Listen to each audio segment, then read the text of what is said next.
welcome to 10,000 Pictures. We have already established that the shutter speed along with the aperture and ISO is one of the three pillars of photography. Those devices work together, and when you change one, the others must adapt to maintain the balance.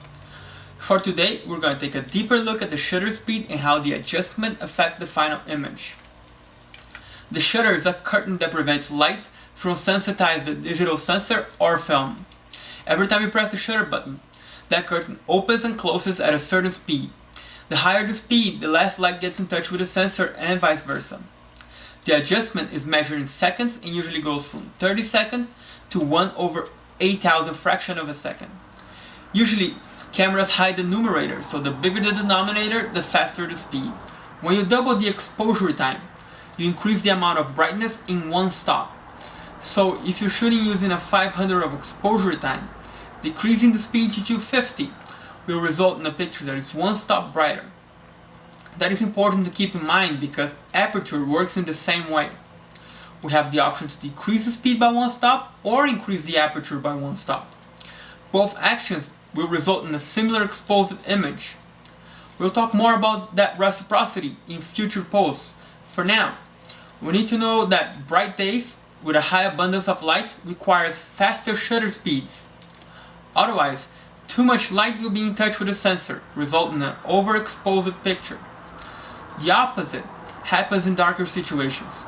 We require more time for the correct amount of light to sensitize the sensor. Therefore, the shutter speed needs to be open for a longer period of time. Faster shutter speeds have the ability to freeze the subject. That happens because the camera could only see for a very short fraction of time. So if you take a picture of a splashing water on a sunny day, all the little droplets will be perfectly visible and sharp. The same happens when you photograph a flying bird, a racing car, or any moving subject. Just remember, the faster the shutter speed, the brighter the environment should be. In darker situations like cloudy days or nighttime, the shutter needs a longer amount of time to be open. In this case, the sensor should see for a lengthier period. During this time, if the subject or the camera moves, the sensor will capture that movement and the image will look blurred. The motion blur effect is not always undesirable. Sometimes it can be part of a chosen aesthetic. Most of the new photographers tend to be afraid of slow shutter speeds, and it's understandable because it can be challenging. But with practice and sometimes use of a tripod, taking long exposure pictures can be fun and provide awesome results. Knowing how to take advantage of the blurring effect is a great way to make your pictures look more interesting and professional.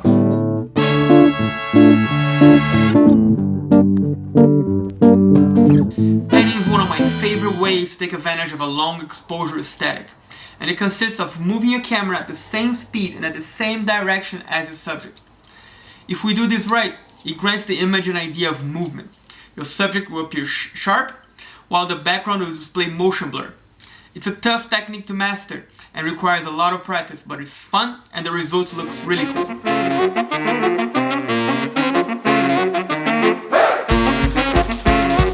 While attempting the panning technique, try to stipulate one spot of the camera visor and line it with your subject. While moving the camera, try to always keep the subject and the spot lined up. That way, it will be easier to move the camera at the same speed as your subject.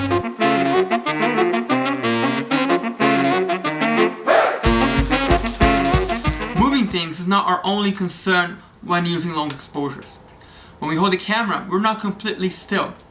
If we're not careful, we may unintentionally shake the camera and cause motion blur. The problem is greatly accentuated when we use long focal lenses like this, when even our breathing rhythm can be a problem. The way to avoid it is to use a tripod, and if that's not possible, try to hold the camera real tight, or maybe leaning on a stable surface can help. Usually, speeds under 1/40 can be problematic.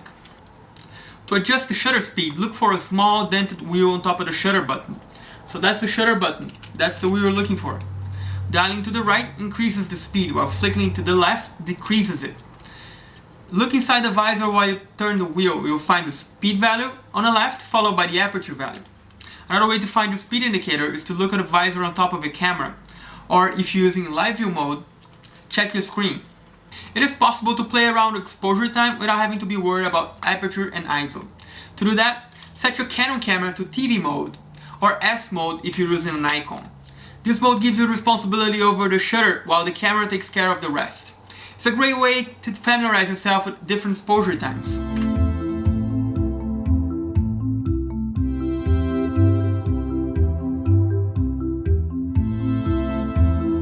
Next week, we'll talk more about aperture and its attributes. In the meantime, try honing your shutter speed skills, practicing long exposures and familiarizing yourself with panning. There's only one way to get better. If you like, please feel free to post your results in the comments. I would love to see them. So see you next time on 10,000 Pictures.